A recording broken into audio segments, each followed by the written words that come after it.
What's up, guys?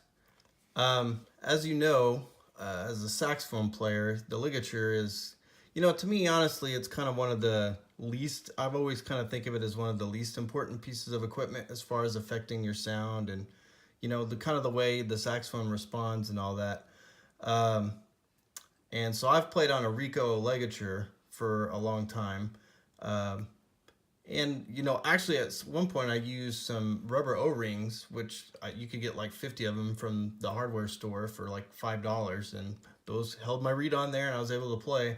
But then I used the Rico ligature for a long time. Bernard is a good ligature. All the Robner ligatures are real popular, and uh, the Vandoren Optimum. I've used them all, and they're all pretty good and get. I get good results from all of them. But the the Rico O ligature has been my go-to ligature for probably the past 15 or so years. So some of my students started talking about these Silverstein ligatures, and I was kind of interested in them. And at TMEA this past year, that's the Texas Music Educators Conference, they had a booth, and I went over there and took my saxophone and I tried out all their ligatures, and they have a few different models, and I kind of liked it. I definitely felt like I got some positive results, and so the model I was the most interested in was this CRYO4, and as you can see, finally got one here in the mail. So this runs for about $210 on Woodwind and Brasswind, and that's where I got mine from. And other dealers might have a little less, a little more, but about $210 for this particular ligature, which is a lot. Which was kind of the first reason why I was like, I don't know, that's a lot of money for a ligature. So, anyways, as you'll see, I think it's worth it, because anything that improves your sound is sort of invaluable. I mean, you can't put a price on good sound quality. So with that big price, at least they do a really good job. As you can see, it came in a real nice packaging here, and definitely the fanciest packaging I've ever seen for a ligature. So let's open it up and check it out. So I have that wrapper there. Very nice. This gold paper here. It feels, it's kind of like cardboard, but it has the gold on there. This is, this is actually indented in there like it was stamped on. So it's really high quality packaging. I mean, I've never seen a ligature with anything like this before. This has been stamped on there. It's pretty neat too. All right, and it just opens up here. Look at that. So this book here is inside. I believe it has some instructions and some things about the ligature, some information there. The ligature itself is here on the right, as you can see. This is actually the mouthpiece cap. I guess you call it a cap. It really just goes on the tip of the mouthpiece, and since this is kind of a different size ligature, it's real nice that they include that in there, because most ligature caps aren't going to fit with this kind of ligature. They're not really designed for that, but this just slips there on the front. So anyways, here's the ligature itself. So this is the CRYO4. They have several different models. Let's see if I can get it there. Zoom in on it, yeah. This is the CRYO4. They have some other models, which basically the difference is between, they have different sizes, and even the CRYO4 you can get in different sizes. But the other difference is some of the models only have one of these. These are called tone bars. I believe that's what they call them.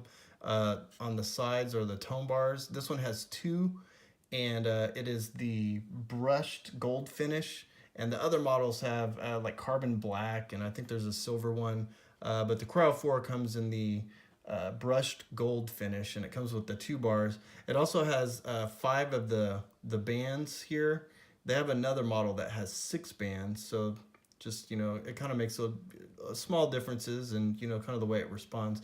Also, these move up and down, so you can get different results and different sounds by sliding these bars up and down as you like it.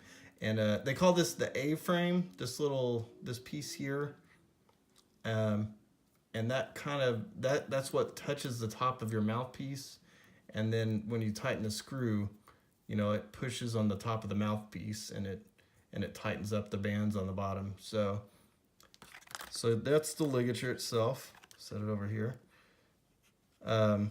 I'll pull out the mouthpiece cap.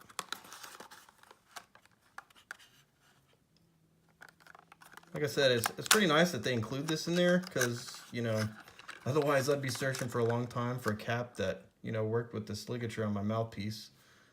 But yeah, it's rubber. I don't know if you can tell in the video, but it's rubber, so it'll kind of mold on there, and it just slips on the front and covers your reed, so you don't accidentally chip it on something.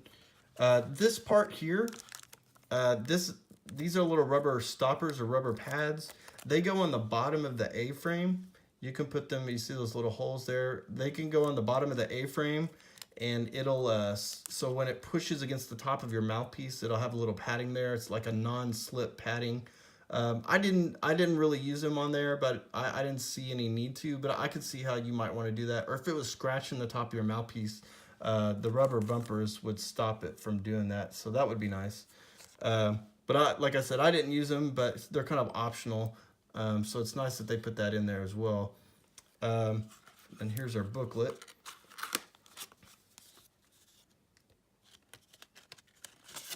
And this just got some information here about kind of how the ligature works and how to adjust it. And it's nice that they put it in there, because this is definitely a different type of ligature than you're used to. So at first you're going to be kind of like, oh, I'm not sure how to do this, but it's real simple once you get it on there. That's actually a different style ligature that they make called the T-frame. And there you can see how they show you how to adjust the tone bars up and down. Supposedly it gives you, changes your sound darker or brighter depending on how you adjust it. And there's something where it shows you with the anti-slip pads. That's those rubber bumpers on there. So yeah, some information. Yeah, right there. Shows you how to put the anti-slip pads on there if you need them. It tells you, those are optional. So like I said, I didn't use it. So anyways, like I said, my other ligature that you'll hear on the video is, it's called the CRYO4 ligature. I've been using it for a long time, and let's see if this makes a difference.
So what I liked about the ligature is it kind of had a more open, free-flowing response.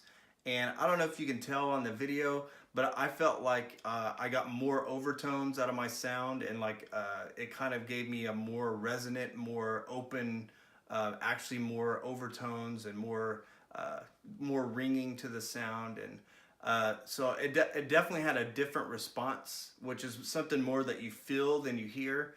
And it had a more immediate response and kind of a faster articulation to it. And then, like I said, it felt a little more free-blowing. The other ligature that I really like, I've used it for a long time, I kind of feel like it colors my sound, and it pushes a little bit into the reed, giving it a colored sound, which isn't bad, it's just kind of different. But yeah, the CRYO definitely had a really good open feeling to it, and I think I'm going to be using this ligature for now on.